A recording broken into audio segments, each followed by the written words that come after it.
Good morning students, मैं Rishiraj Yadav, team CLC की इस ऑनलाइन एंड डिजिटल प्लेटफॉर्म पर आप सभी का वेलकम करता हूं। आज हम बात करेंगे एलिमेंट्री कैनाल के डिफरेंट पार्ट से जो डाइजेस्टिव जूस है, जो पाचक रस है, उनके सभी के कंपोजिशन क्या क्या है। तो सबसे पहले हम बात करते हैं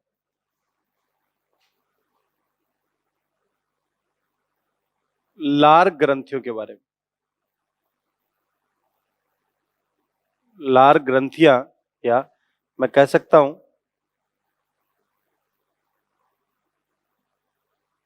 सलाइवरी ग्लैंड्स। ये जो सलाइवरी ग्लैंड्स है, मानव के अंदर कितनी होती है? मानव में 3 जोड़ी पाई जाती।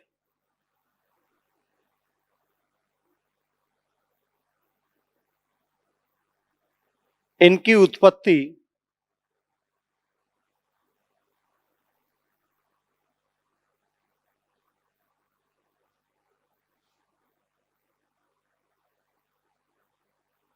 एक्टोडर्मल होती है।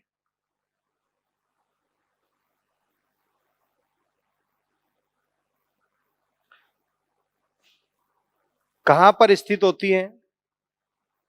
मुख गुहा के बाहर स्थित होती है।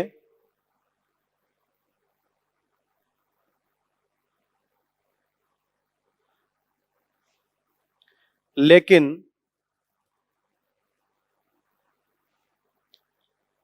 सभी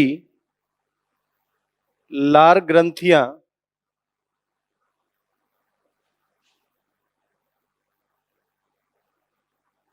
विभिन्न नलिकाओं द्वारा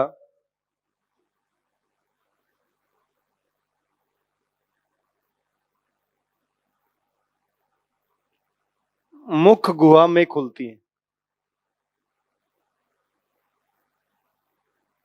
इसका मतलब इनके पास क्या है? नलिकाएं हैं। तो मैं कह सकता हूं एक्सोक्राइन या बहिस्रावी लार ग्रंथियां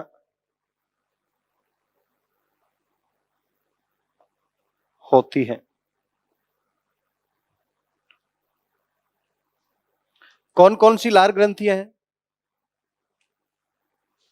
first, second and third. First है पैरोटिड, पैरोटिड ग्लैंड। सेकेंड है सब मैंडिबुलर, और इसी को बोलते हैं सब मैक्सिलरी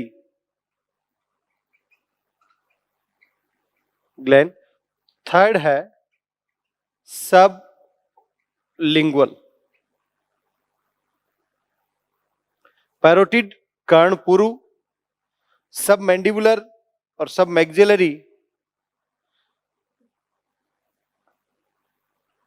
और सब लिंगुअल। सब लिंगुअल मीन्स अधोजीव्या। ये 3 है, पेयर की फॉर्म में है। तो इनकी लोकेशन क्या है? इनमें से सबसे बड़ी कौन सी है, सबसे छोटी कौन सी है, और इनका मेन फंक्शन क्या है? लार का श्रावण करना। तो मेन फंक्शन क्या है बेटा जी? लार का श्रावण करना।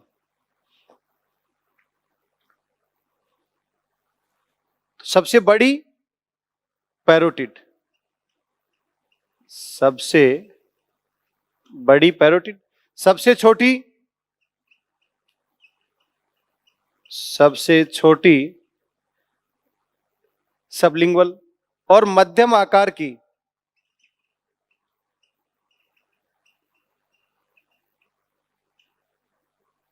सब मैंडिबुलर। लेकिन इन तीनों में से लार का श्रावण सबसे अधिक कौन करती है? लार का श्रावण सबसे अधिक सब मैंडिबुलर या सब मैक्सिलरी करती है बेटा। तो हम एक टेबुलर फॉर्म में देखते हैं कि इनकी हमारी बॉडी में पोजीशन क्या है।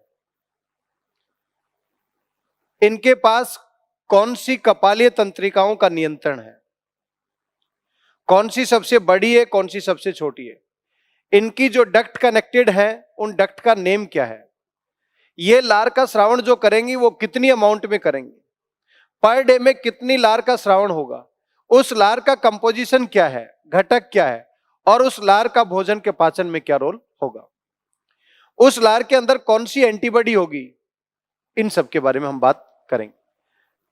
तो एक टेबल बना लेते हैं।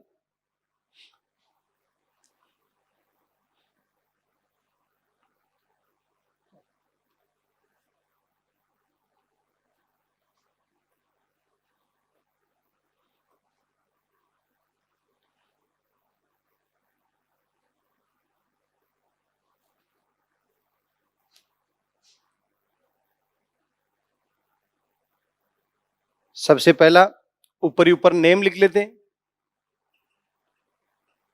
पैरोटिड ग्लैंड, सब मैंडिबुलर और सब मैक्सिलरी और सब, यही नेम याद होने चाहिए बेटा जी आपको। हिंदी की एनसीईआरटी में इनको अलग अलग नेम दे रखा है, पैरोटिड कर्णपुरु, सब मैंडिबुलर अधोहनु और सब लिंगुअल अधोजीव्या।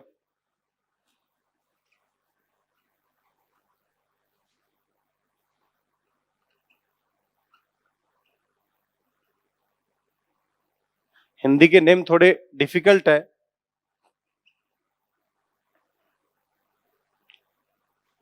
तो इस तरीके से एक टेबल बना लो बेटा।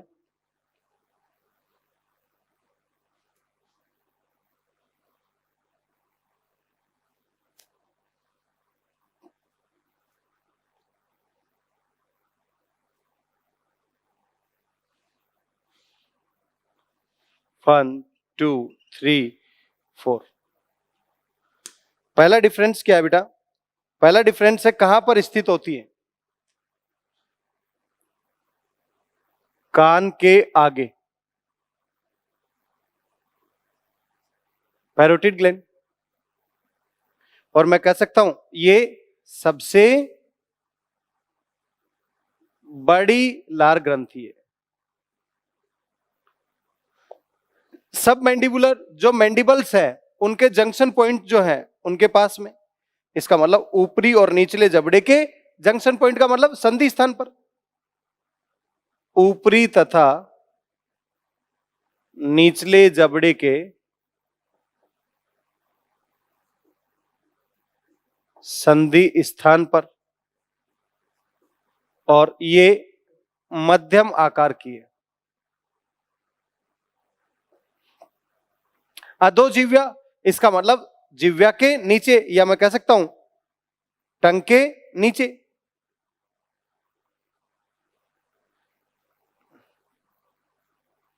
जिव्या के नीचे और सबसे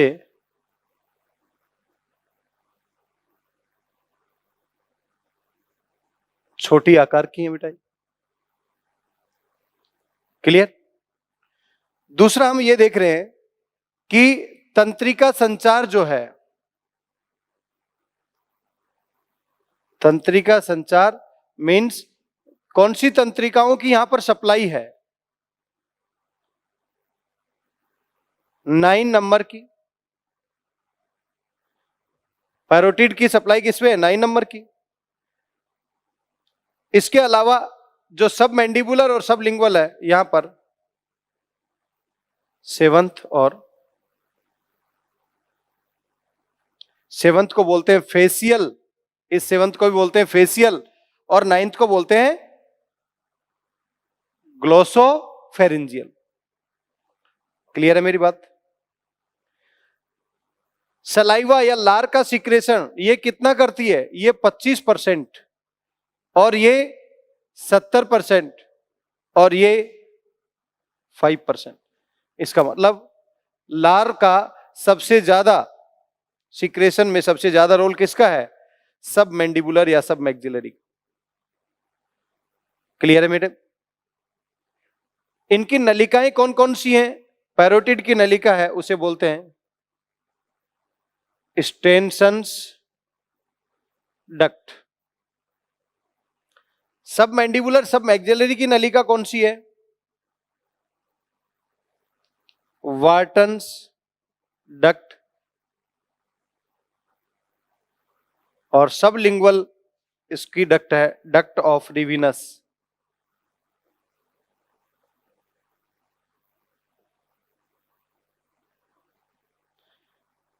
क्लियर है बेटा? इस टेबल से आपको यह भी पता लग गया कि तंत्रिका संचारी कौन सी क्रेनियल नर्व के कांटेक्ट में है, लार का कौन सी कितना भाग बनाएगी, इनकी कौन कौन सी नलिकाएं जो इनसे कनेक्टेड हैं वो, इनका आकार सबसे बड़ी कौन सी है, सबसे छोटी कौन सी है, मध्यम आकार की कौन सी है, और इनकी उपस्थिति या पोजीशन ये कहां पर लोकेटेड है। क्लियर है मेरी बात? यहां तक नोट किया सभी ने? यहां तक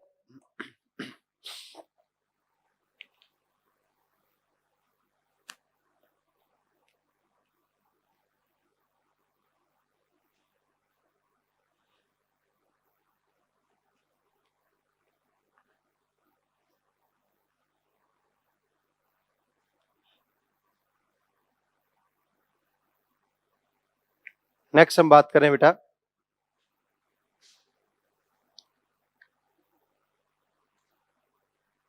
लार जो है या सलाइवा जो है, सलाइवा के घटक, कंपोजिशन ऑफ सलाइवा। ये सलाइवा कितनी अमाउंट में बनेगी, पाचन के कौन कौन से इसमें एंजाइम होंगे, कौन सी इम्यूनोग्लोबुलिन या एंटीबॉडी होगी, कौन सा एंटीबैक्टीरियल एंजाइम होगा, ये सब इंफॉर्मेशन होंगी, तब जाकर आप पाचन से संबंधित बातें कर पाएंगे। तो हम ये कह सकते हैं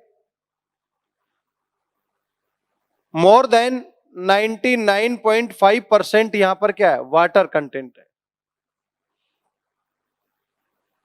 भोजन के पाचन के लिए यहां पर salivary amylase means salivary amylase किसका डाइजेशन करेगी? ओनली कार्बोहाइड्रेट का। इसका मतलब हमारे माउथ के अंदर डाइजेशन सबसे पहले किसका प्रारंभ होगा? कार्बोहाइड्रेट का।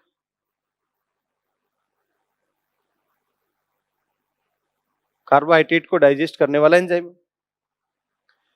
इसके अलावा यहां पर antibacterial enzyme lysozyme,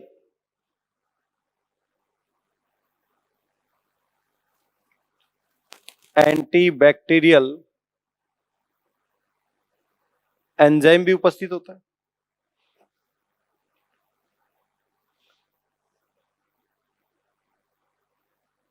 different ion sodium, potassium, chloride, bicarbonate ये भी प्रेजेंट होते हैं।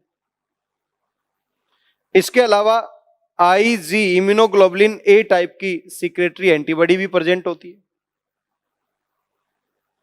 इसके अलावा म्यूसिन जो फूड मटेरियल को स्टिकी या चिपचिपा बनाती है। इसके अलावा एंटीबैक्टीरियल साल्ट थायोसाइनेट ये भी प्रेजेंट होता है। इसके अलावा यदि इसकी पीएच वैल्यू को आइडेंटिफाई किया जाए 6.8 होता है। सलाइवरी एमाइलेज इसी को दूसरे नेम से भी जानते हैं, टाइलिन। और टाइलिन की एक्टिविटी के लिए कौन रेस्पॉन्सिबल है? Chloride ion. तो लार के घटक में 99.5% वाटर, सलाइवरी एमाइलेज या ptyalin, lysozyme, antibacterial enzyme, mucin, thiocyanate, sodium potassium chloride, bicarbonate, IgA antibody, और इसके अलावा कुछ स्मॉल अमाउंट में नाइट्रोजिनस वेस्ट भी होते हैं। तो मैं कह सकता हूं यहां पर nitrogenous waste, urea and uric acid की अमाउंट सलाइवा से सीक्रेट होती है। अब आपको यह पता होना चाहिए सलाइवा का मैक्सिमम कंपोजिशन तो किसने बताया? सब मैंडिबुलर ने। लेकिन जो ये टाइलिन है, ये मैक्सिमम अमाउंट कहां से रिलीज होती है? टाइलिन मैक्सिमम अमाउंट पैरोटिड से होती है बेटा जी।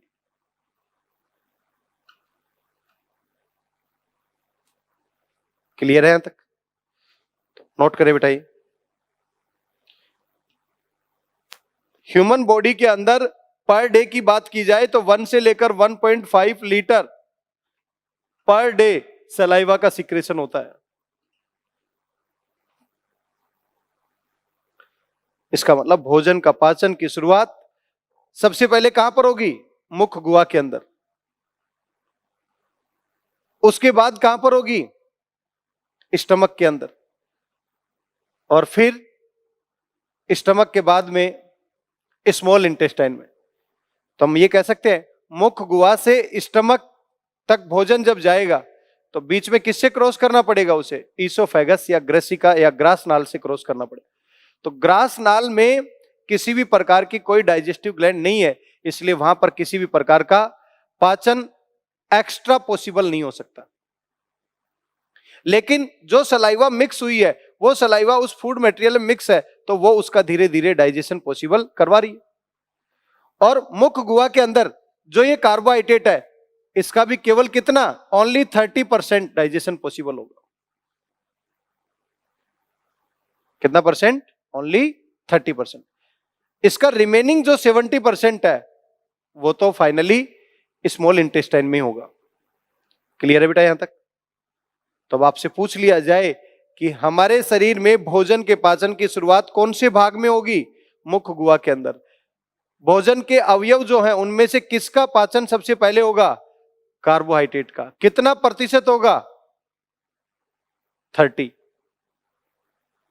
क्लियर बेटा? तो नोट करें ये सारी इंफॉर्मेशन। और सबसे पहले ये 30% जो पाचन करवाएगा, ये किसका करवाएगा बेटा? स्टार्च का। और स्टार्च का 30% डाइजेशन करवाने के बाद इसको किस में चेंज कर देता है? माल्टोज में या आइसोमाल्टोज में या लिमिटेड डेक्सट्रिन में। लेकिन अकॉर्डिंग टू एनसीईआरटी आपको क्या मानना है? माल्टोज। स्टार्च क्या है? स्टार्च एक पॉलीसेकेराइड है बेटा, जो एमाइलोज और एमाइलोपेक्टिन का मिक्सचर है। लेकिन माल्टोज क्या है? माल्टोज एक डाइसेकेराइड है।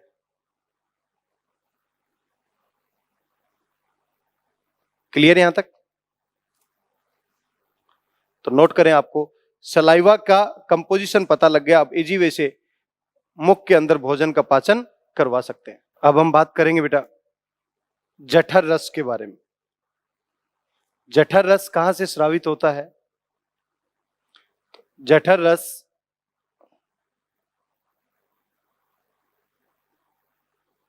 आमाशय से स्रावित होता है। इस जठर रस को बोलते क्या है हम?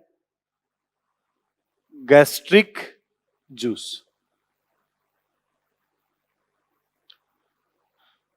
तो एक बार इस पॉइंट को दोबारा समझें। कुछ पार्ट इसका मैं पहले भी डिस्कस कर चुका हूं लास्ट क्लास में। आमाशय या स्टमक, ये हमारी एलिमेंट्री कैनाल का सबसे चौड़ा भाग। और इस आमाशय के अंदर यदि हिस्टोलॉजी देखी जाए तो सबसे भारी परत कौन सी होती है? Serosa, then muscle layer, then submucosa and then mucosa,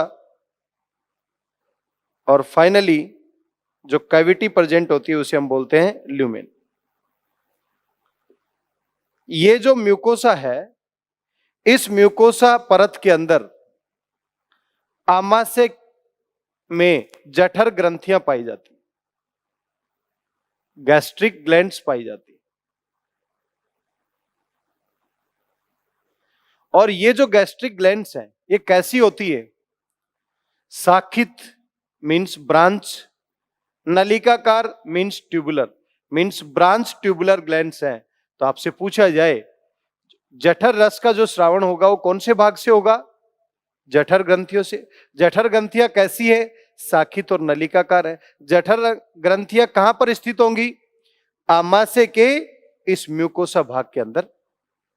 इस जठर ग्रंथियों के अंदर विभिन्न प्रकार की कोशिकाओं को सम्मिलित किया गया, जैसे कि पेप्टिक, चीफ या जाइमोजन सेल, जो निष्क्रिय पेप्सिनोजन, निष्क्रिय प्रोरेनिन और गैस्ट्रिक लाइपेज का स्रावण करती है।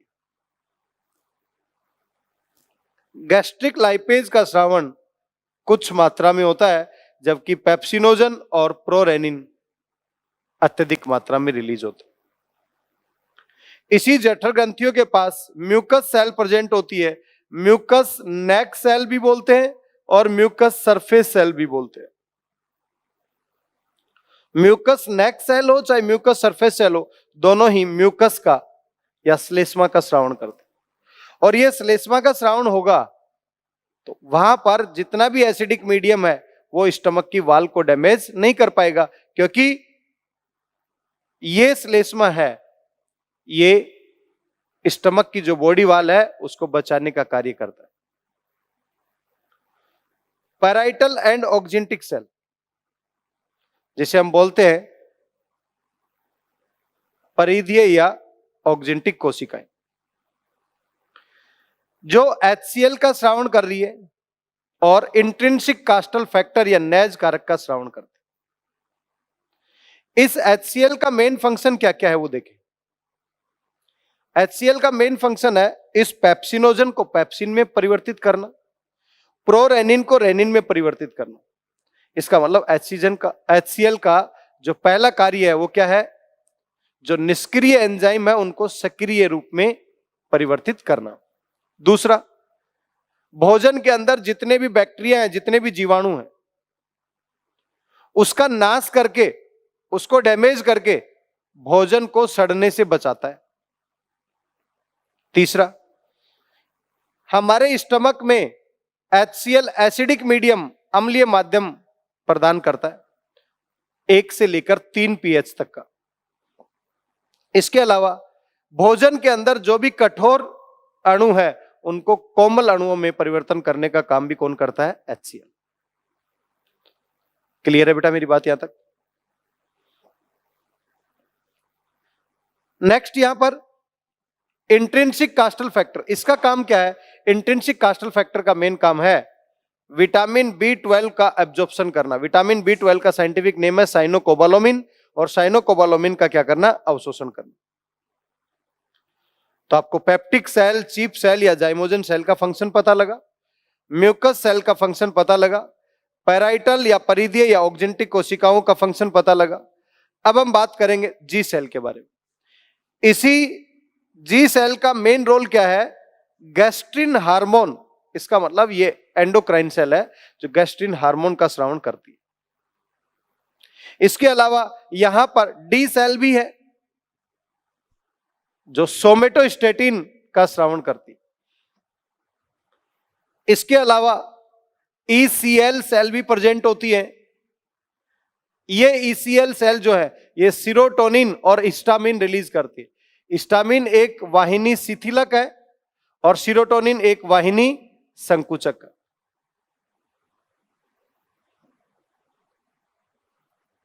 क्लियर है मेरी बात यहां तक?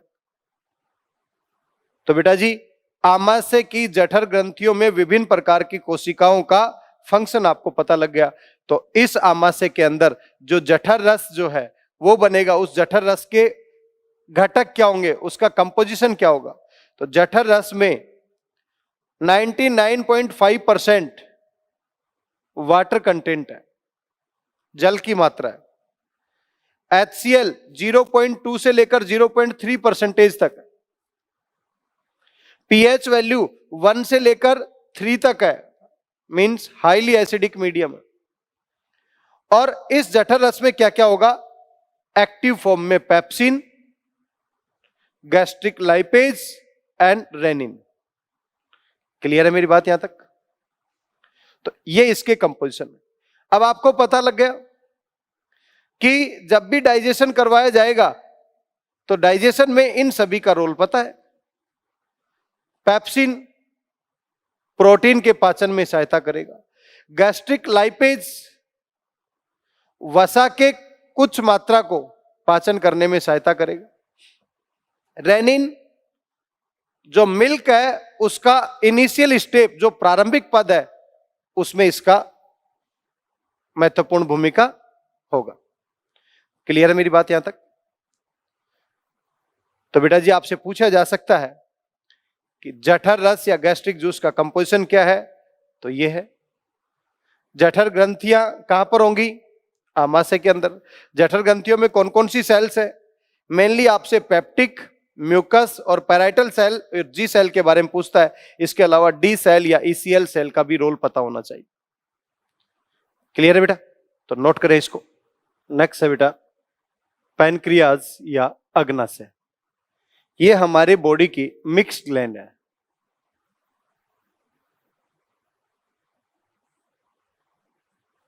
मींस इसके अंदर दोनों पार्ट है,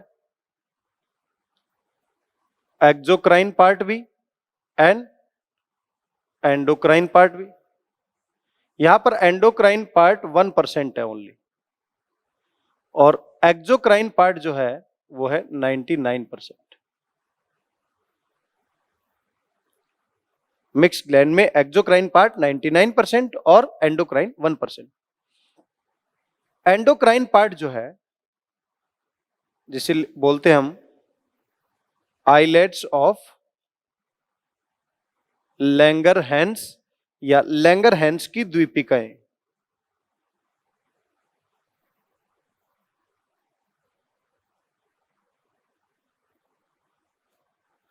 जबकि एक्सोक्राइन पार्ट जो है उसे बोलते हैं हम एसिनाई या लोबुलर पार्ट।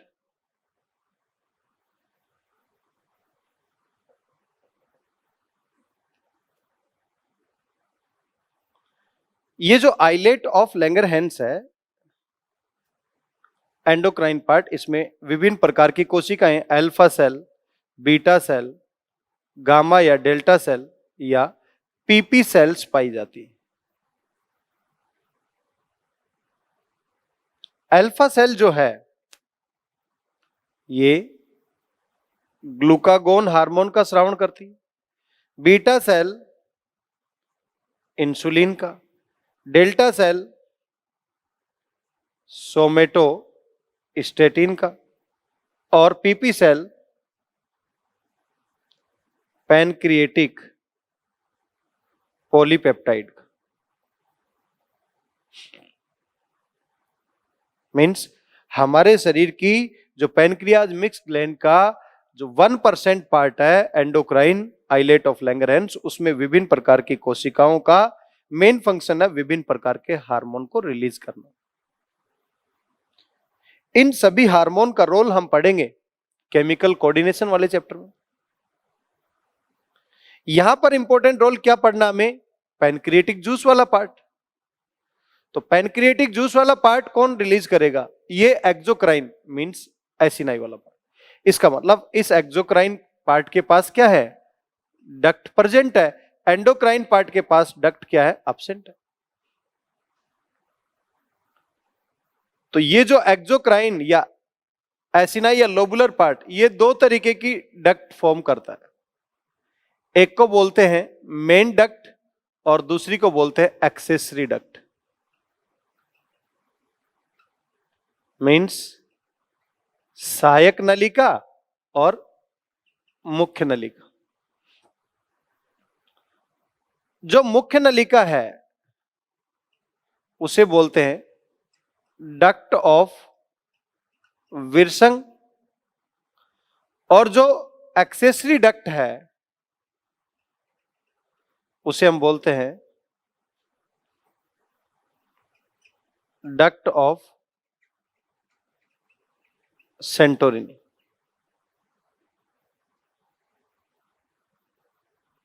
क्लियर? मीन्स जो हमारा पैनक्रियाज है, उस पैनक्रियाज में यदि एक्सोक्राइन पार्ट की बात करूं तो एक्सोक्राइन पार्ट में डक्ट्स है, और डक्ट दो प्रकार की है, मेन डक्ट और एक्सेसरी, मुख्य नलिका और सहायक नलिका। ये जो आपको दिखाई दे रही है ये मेन डक्ट है, और ये जो है ये है बाइल डक्ट, जो लीवर से आई है, पीत नलिका। और ये डक्ट ऑफ विल्सन। ये दोनों आपस में मिलकर यहां पर क्या बना लेती hepato pancreatic duct. Hepato pancreatic duct. यकृत अग्नाशी नलिका। और इसका ये भाग जो आपको दिखाई दे रहा है, ये फूला हुआ भाग, इसे बोलते हैं ampulla of waiter.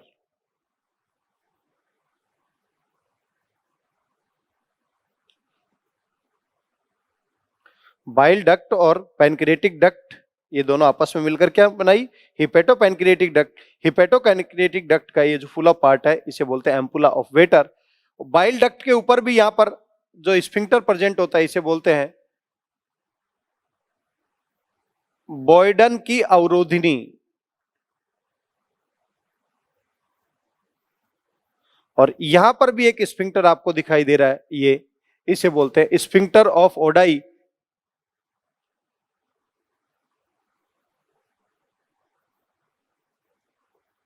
Means ODI की अवरोधिनी, ओडी की अवरोधिनी।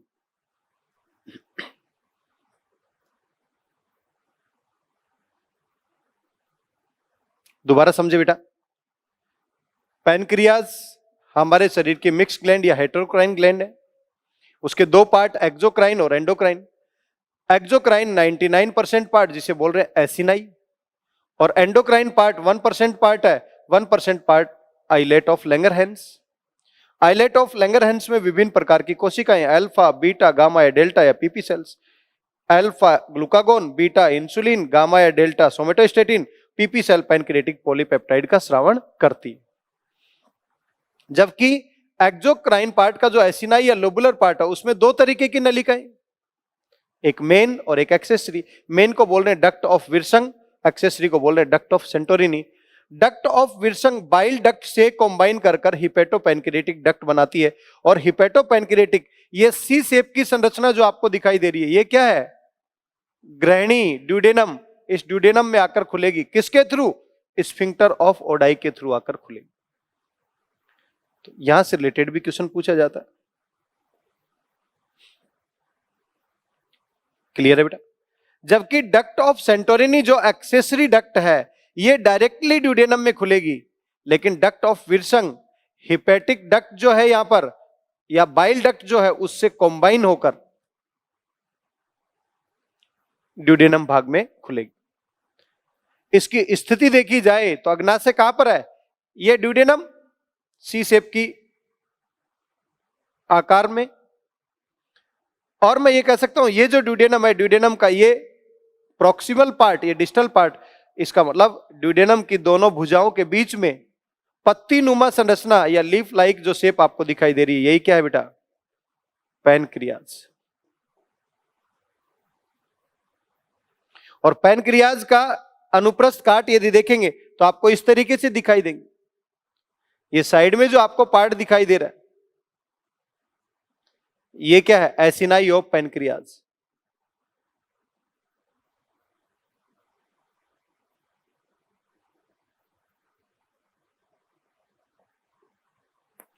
और ये जो बीच में आपको पार्ट दिखाई देगा, इसे बोलते हैं आइलेट ऑफ लैंगरहैंस। तो ये एसिनाई है और ये आइलेट ऑफ लैंगरहैंस है। ये 1% पार्ट है और ये 99% पार्ट है। तो बेटा जी, इस पैनक्रियाज या अग्नाशय से जो अग्नाशी रस निकलता है, उसके लिए जिम्मेदार कौन है? कोलेसिस्टोकाइनिन या कोलेसिस्टोकाइनिन पैनक्रिएटिक जाइमोजन, सीसीके या सीसीके पीजेड, और इसके अलावा एसिटाइल कोलिन। ये पैनक्रियाज से पैनक्रिएटिक जूस को रिलीज करवाएगी। और इसके अलावा सिक्रेटिन भी होता है। ये सिक्रेटिन क्या करेगा? इस पैनक्रियाज से बाइकार्बोनेट आयन को रिलीज करवाएगा।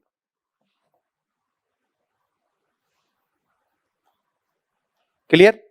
तो पैनक्रिएटिक जूस में पर डे यदि सिक्रेशन देखा जाए तो 1 से लेकर 1.5 लीटर पर डे सिक्रेशन होगा।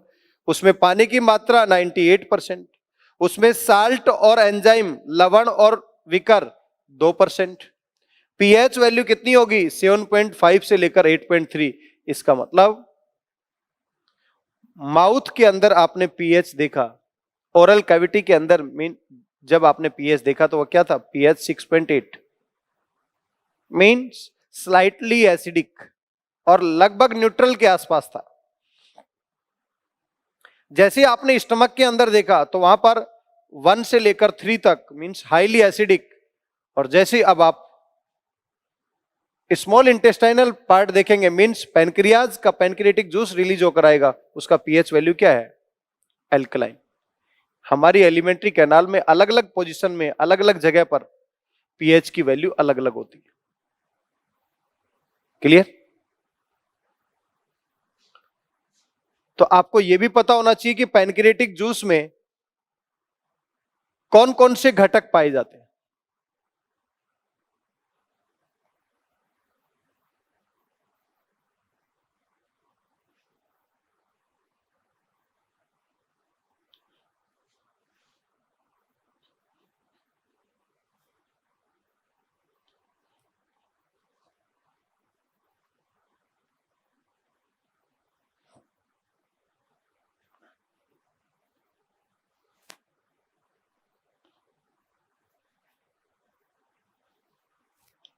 तो पैनक्रिएटिक जूस के कौन कौन से घटक है, कंपोजिशन कौन कौन से? First, second, third, fourth, fifth and sixth.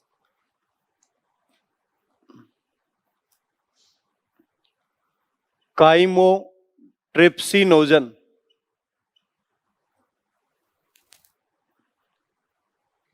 Trypsinogen, procarboxypeptidase, pancreatic lipase, pancreatic nuclease, pancreatic amylase.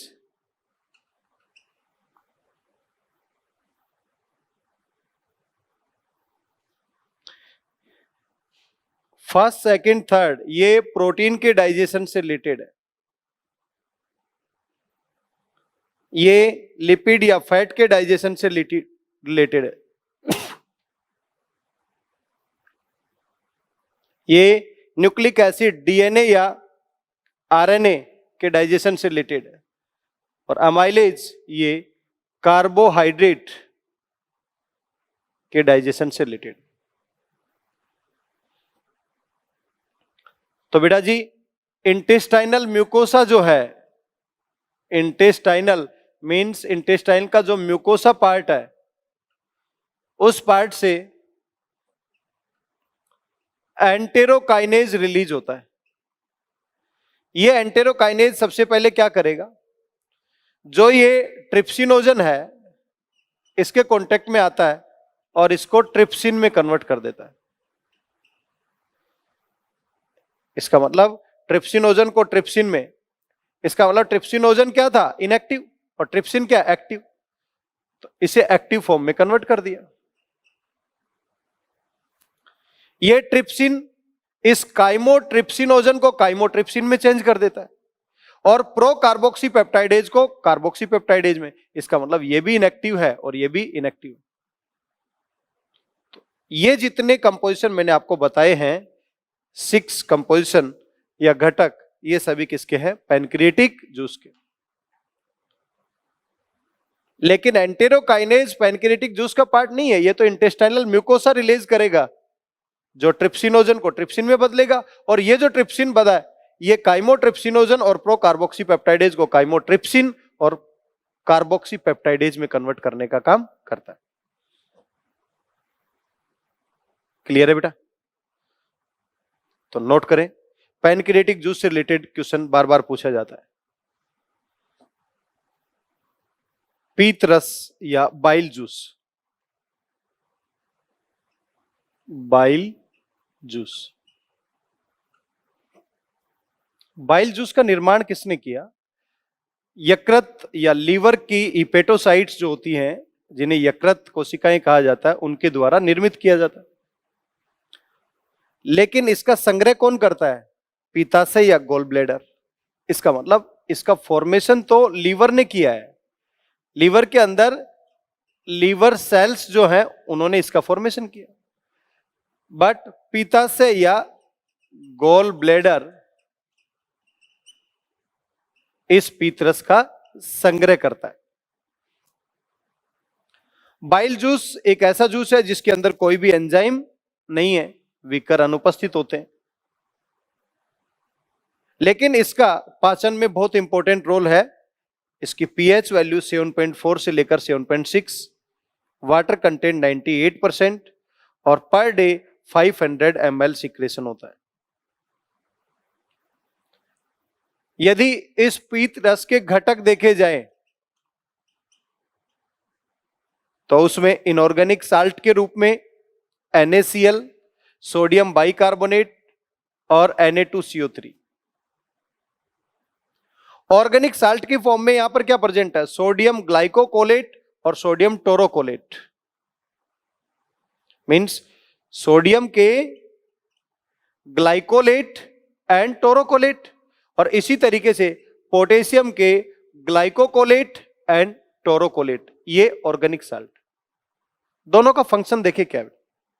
ये इनऑर्गेनिक साल्ट जो है एसिडिक मीडियम को बेसिक मीडियम में कन्वर्ट करता है, अम्लीय माध्यम को क्षारीय माध्यम में। ऑर्गेनिक साल्ट क्या है? ये वसा का पायसीकरण, मींस इमल्सिफिकेशन ऑफ फैट, वसा की बड़ी बड़ी गोलिकाओं को छोटी छोटी गोलिकाओं में रूपांतरित करने का काम करता है, और वो छोटी छोटी गोलिकाएं बाइल जूस के अलग अलग कंपोजिशन से मिलकर मिसेल का निर्माण करते हैं। तो इसके घटक में क्या क्या है? 98% वाटर, पीएच वैल्यू 7.4 से 7.6, पर डे 500 ml सिक्रेशन हो रहा है। इनऑर्गेनिक साल्ट के रूप में ये है, ऑर्गेनिक साल्ट के रूप में ये है। इसके अलावा बाइल पिगमेंट्स या जिसे हम बोलते हैं पीत लवण, पीत लवण जो है वो साल्ट है, लेकिन बाइल पिगमेंट्स जो है इसको बोलते हैं पीत वर्णक, ये लवण है। और पीत वर्णक जो है ये वेस्ट, या मैं कह सकता हूं उत्सर्जी पदार्थ के रूप में स्रावित होते हैं। बाइल पिगमेंट दो प्रकार के, बिलरुबिन एंड बिलवर्डिन, ये येलो कलर का है और ये ग्रीन कलर का है। इसके अलावा लेसिथिन और कोलेस्ट्रॉल भी यहां पर प्रेजेंट होते हैं। तो ये बाइल जूस के कंपोजिशन हो गए, जिसमें बाइल पिगमेंट्स या पीतवर्णक भी हैं, bile salts organic inorganic form में भी हैं। इसके अंदर वाटर कंटेंट 98% है, लेकिन यहां पर किसी भी प्रकार का कोई एंजाइम नहीं है। तो आपको यह पता होना चाहिए जब एंजाइम नहीं है तो इसका डाइजेशन में रोल क्या है। तो देखिए इनका फंक्शन देख लेते हैं बेटा।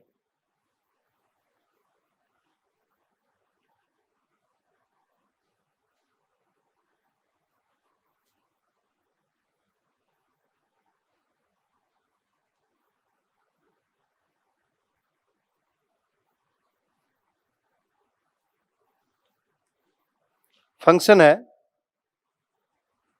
वसा का पायसीकरण करना। इसके अलावा वसा में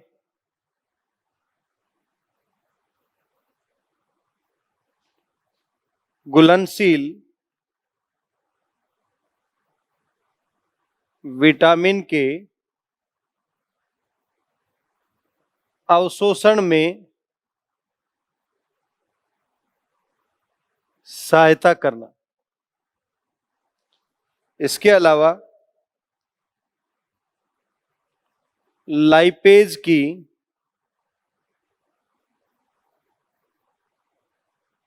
क्रियाशीलता को बढ़ाना। इसके अलावा अम्लीय माध्यम को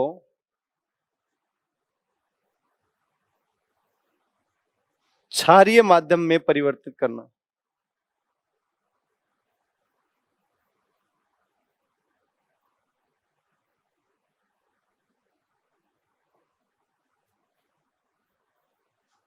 क्लियर है बेटा? तो ये बाइल जूस के फंक्शन हो गए। अब बाइल जूस भी कहां पर आएगा? इंटेस्टाइनल रीजन में। इसका मतलब ड्यूडेनम पार्ट के अंदर अग्नाशी रस भी आ गया, पीत रस भी आ गया, और उसी पार्ट में इंटेस्टाइनल जूस भी तो रिलीज होगा। इसीलिए ड्यूडेनम भाग में मैक्सिमम डाइजेशन होता है। नेक्स्ट पॉइंट क्या है? Intestinal juice.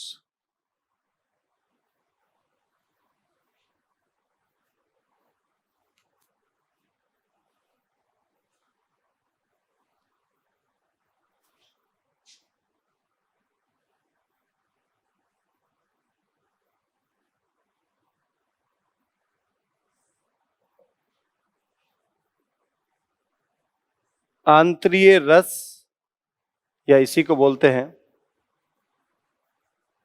Succus entericus. देखिए बेटा, इंटेस्टाइनल जूस के कौन कौन से कंपोजिशन है यह भी आपको पता होना चाहिए। इंटेस्टाइनल जूस में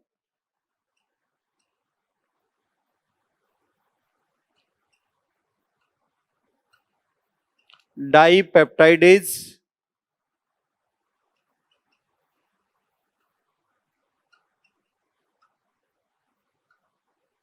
डाइसैकेराइडेज,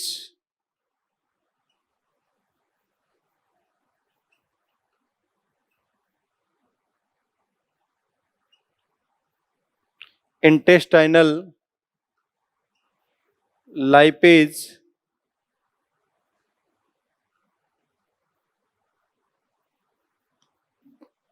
एंड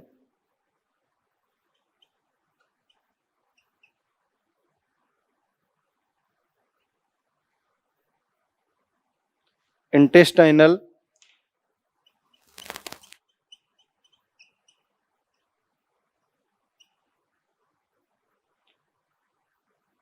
न्यूक्लियोसाइडेज, ये सभी पार्ट जो हैं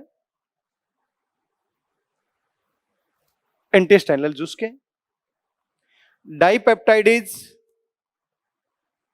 ये अमीनो एसिड का एक सीक्वेंस है, इसके ऊपर डाइपेप्टाइडेज काम करेगा, तो रिजल्ट में हमारे पास क्या मिलेंगे? Amino acid. डाइसैकेराइडेज, ये अलग अलग टाइप के हो सकते हैं। ये लैक्टेज, माल्टेज, सुक्रेज या इन्वर्टेज। लैक्टेज किस पे काम करेगा? लैक्टोज पर, और ग्लूकोज एंड गैलेक्टोज फॉर्मेशन करवाए। माल्टेज किस पे काम करेगा? माल्टोज पर, और ग्लूकोज एंड ग्लूकोज का फॉर्मेशन करवाएगा। सुक्रेज किस पे काम करेगा?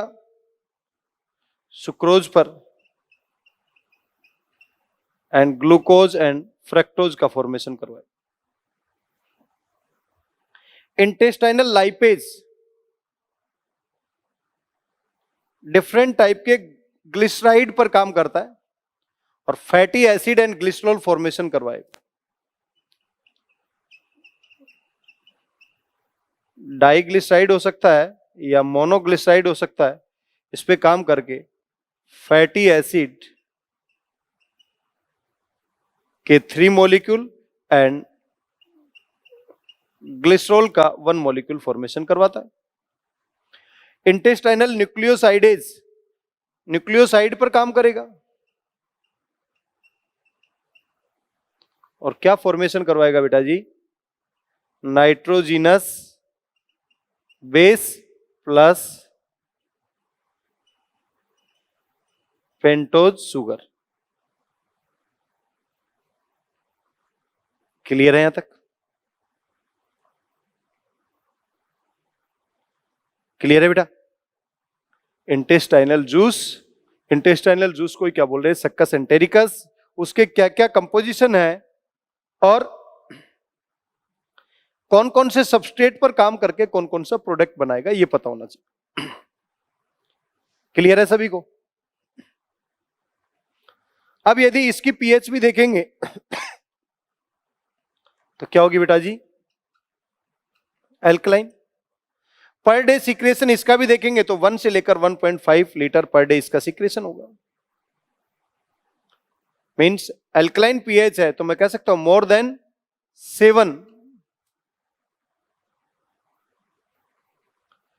तो आपको अलग अलग पार्ट और अलग अलग पार्ट के कंपोजिशन पता लग गए। ओरल कैविटी के अंदर सलाइवा के कंपोजिशन पता लग गए, स्टमक के अंदर गैस्ट्रिक ग्लैंड से गैस्ट्रिक जूस उसके कंपोजिशन पता लग गए, पैनक्रिएटिक जूस इसके कंपोजिशन पता लग गए, बाइल जूस इसके कंपोजिशन भी पता लग गए, इंटेस्टाइनल जूस या सक्कस एंटेरिकस इसके कंपोजिशन पता लग गए। जब इन सबके कंपोजिशन के बारे में आपको आइडेंटिफिकेशन हो गया तो अब इजी वे से आप क्या करवा सकते हैं? किसी भी मॉलिक्यूल का डाइजेशन पॉसिबल करवा सकते हैं। नेक्स्ट पॉइंट है बेटा हिस्टोलॉजी ऑफ एलिमेंट्री कैनाल या आहार नाल की उत्की। ये आपके एनसीईआरटी का डायग्राम है, ये मैंने बनाया है। पहले तो एनसीईआरटी के अकॉर्डिंग देखें। एनसीईआरटी ने एक लाइन लिखी है, ईसोफेगस से लेकर लार्ज इंटेस्टाइन पार्ट तक आउटर से इनर की तरफ कुछ लेयरिंग है, उनके नेम दिए गए और फिर उसको हम इस डायग्राम में देखेंगे लेंथ वाइज। तो यहां पर आउटर मोस्ट लेयर जो है ये क्या है? सिरोसा। इनर मोस्ट जो ये कैविटी आपको दिखाई दे रही है ये है ल्यूमेन। ल्यूमेन के कांटेक्ट में जो लेयर है इसे बोलते हैं म्यूकोसा। देन ये लेयर जो आपको दिखाई दे रही है इसको बोलते हैं हम सब म्यूकोसा। और ये जो लेयर दिखाई दे रही है इनको बोलते हैं हम मसल लेयर। और मसल लेयर में भी आउटर लॉन्जिट्यूडनल मींस अनुदैर्ध्य और अंदर वाली है वो सर्कुलर है, उसे बोलते हैं हम वर्तुल। तो बाहर से अंदर की तरफ देखें तो सबसे आउटर मोस्ट लेयर सिरोसा, फिर मसल लेयर, मसल में भी आउटर लॉन्जिट्यूडनल इनर सर्कुलर, फिर सबम्यूकोसा, फिर म्यूकोसा और सबसे अंदर ल्यूमेन। तो उसी फॉर्म में हमने लेंथ वाइज देखना है। ये पार्ट मैं लेकर चल रहा हूं ईसोफेगस, ग्रसिका या ग्रासनाल वाला भाग। ये पार्ट स्टमक, ये पार्ट ड्यूडेनम और ये part jejunum plus allium. Oesophagus में यदि हिस्टोलॉजी को डिजाइन किया जाए तो देखो यहां से लेकर यहां तक mucosa, submucosa, muscle layer and serosa. लेकिन आउटर मोस्ट ये लेयर इस ड्यूडेनम पार्ट से यदि कंपेयर करें, यहां से यहां पर कंपेयर करें, स्टमक से यहां से कंपेयर करें, जेजुनम से यहां से कंपेयर करें, मीन्स ईसोफेगस का ड्यूडेनम से कंपेयर करें, स्टमक से करें, जेजुनम से करें, तो यहां पर ये सिरोसा इसको हम बोलते हैं ट्यूनिका एडवेंटेशिया, क्योंकि यहां पर white fibrous connective tissue present है, जबकि सिरोसा में सिंपल स्क्वेमस एपिथेलियम होता है। स्टमक में भी इसे क्या बोल रहे हैं? सिरोसा। ड्यूडेनम में भी क्या बोल रहे हैं? सिरोसा। जेजुनम इलियम में भी क्या बोल रहे हैं? सिरोसा। बट याद रहे, इसी सिरोसा का नेम ईसोफेगस में क्या रखा गया है? Tunica adventitia. Tunica adventitia, then longitudinal muscle, then circular muscle, then submucosa, then mucosa, और इनरमोस्ट ये जो कैविटी दिखाई दे रही है क्या है? लुमेन। अब बात करते हैं स्टमक की हिस्टोलॉजी के बारे में। Outer most serosa, then muscle में longitudinal muscle, then circular muscle. लेकिन यहां पर एक स्पेसिफिक मसल्स और भी होती है स्टमक रीजन के अंदर, मैंने आपको बताया था, oblique muscle, then submucosa, then mucosa.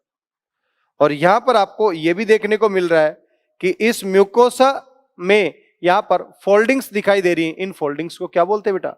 रुगे।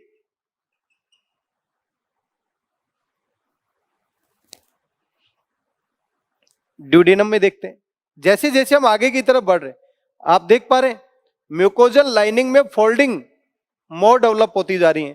तो यहां पर देखो, ये स्ट्रक्चर क्या है? माइक्रोविलाई, जो इसे ब्रश बॉर्डर अपीयरेंस देते हैं। और ये क्या है? जो वलन दिखाई दे रहे हैं, इनको क्या बोल रहे हैं हम?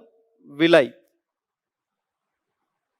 और ड्यूडेनम की हिस्टोलॉजी देखी जाए तो outer most serosa, longitudinal muscle, circular muscle, सब म्यूकोसा, म्यूकोसा, और म्यूकोजल में इस तरीके से फोल्ड्स दिखाई दे रहे हैं। मीन सरफेस एरिया इंक्रीज हो गया, क्योंकि इसी पार्ट में मैक्सिमम डाइजेशन पॉसिबल होगा। लेकिन आपको यह दिखाई दे रहा है इसके सब म्यूकोसा रीजन में स्पेसिफिक ग्लैंड्स हैं, जिन्हें हम बोलते हैं ब्रूनर्स ग्लैंड।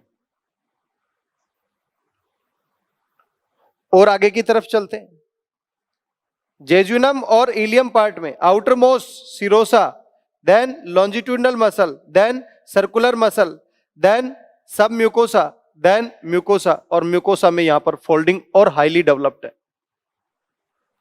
और जितनी हाईली डेवलप्ड ये म्यूकोजल लाइनिंग है, ये यहां पर दरारें फॉर्मेशन करता है, जिसे बोलते हैं क्रिप्ट ऑफ लीबरकून। लीबरकून की दरारें। और लीबरकून की दरारों के पास ये स्पेसिफिक सेल्स हैं जो एंटीबैक्टीरियल एंजाइम सीक्रेट करती है, जिन्हें बोलते हैं हम पिनिथ सेल, यूनिसेलुलर ग्लैंड है।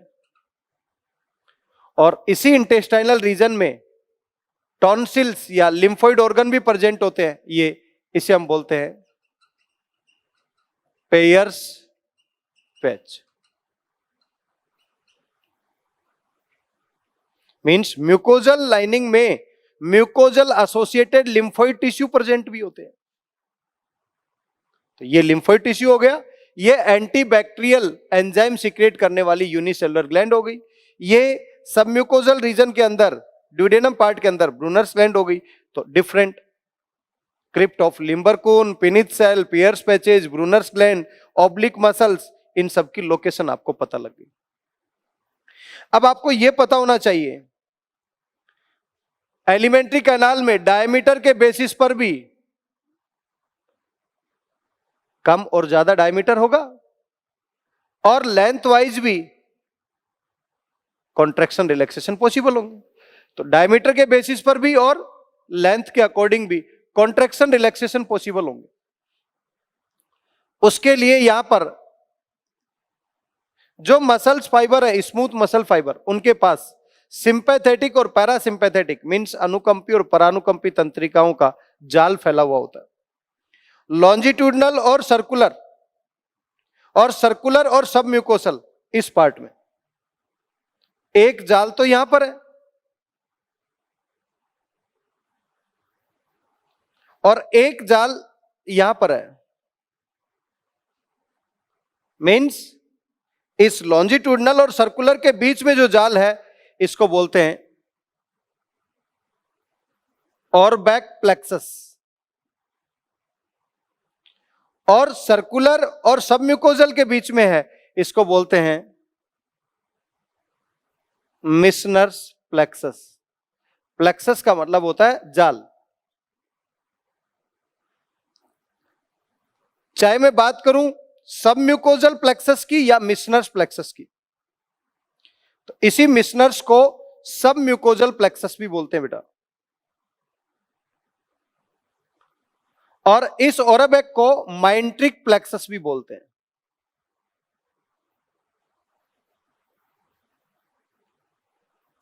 ये जो यहां पर आपको जाल दिखाई दे रहा है, ये किसका पार्ट है? सिंपैथेटिक और पैरासिंपैथेटिक, जो ऑटोनॉमिक नर्वस सिस्टम। इसका मतलब इस पार्ट में नर्व फाइबर की भी सप्लाई है। तो आउटर मोस्ट सिरोसा क्या है? सिंपल स्क्वेमस एपिथेलियल की लाइनिंग है, पेरिटोनियम कवरिंग। ट्यूनिका एडवेंटिशिया क्या है? व्हाइट फाइब्रस कनेक्टिव टिश्यू, इसकी लाइनिंग। मसल लेयर में कौन सी मसल्स प्रेजेंट है? स्मूथ मसल्स, और वहां पर नर्व फाइबर भी प्रेजेंट है। सबम्यूकोसा रीजन के अंदर स्पेसिफिक ग्लैंड्स की लोकेशन भी दिखाई दे रही है आपको, और म्यूकोजल लाइनिंग में इस तरीके के फोल्ड्स आपको दिखाई देते हैं। तो आपसे पूछा जाए एलिमेंट्री कैनाल की हिस्टोलॉजी, एलिमेंट्री कैनाल की औत्की के बारे में बताएं, तो सबसे बाहर से अंदर की तरफ ये सबसे बाहरी पार्ट है, सबसे आंतरिक। तो अलग अलग भाग में आप अलग अलग लेयर को डिफाइन कर सकते हैं। यहां पर जो क्रिप्ट ऑफ लिबरकून दिखाई दे रहे हैं, लिबरकून की दरारें, इसके पास आर्टेरियोल, वेन्यूल मीन्स धमनिकाएं, सिराएं, और फैट का एब्जॉर्प्शन करने के लिए या लिपिड का अवशोषण करने के लिए यहां पर लैक्टियल्स मीन्स लिम्फ कैपिलरी या लसिकाएं भी प्रेजेंट होती हैं। प्रोटीन का पाचन हुआ, कार्बोहाइड्रेट का पाचन हुआ, वो पचित पदार्थ डायरेक्टली आर्टेरियल और वेन्यूल मीन्स ब्लड कैपिलरीज में सप्लाई कर दिया जाएगा। लेकिन जो लिपिड और फैट का डाइजेशन होगा उसे डायरेक्टली ब्लड कैपिलरीज में ना छोड़कर किसे छोड़ेंगे? लिम्फ कैपिलरीज में। और यहां पर जो लिम्फ कैपिलरीज जो सप्लाई होती है उन्हें बोलते हैं लैक्टियल्स। क्लियर है बेटा जी मेरी बात यहां तक? तो नोट करें इसे।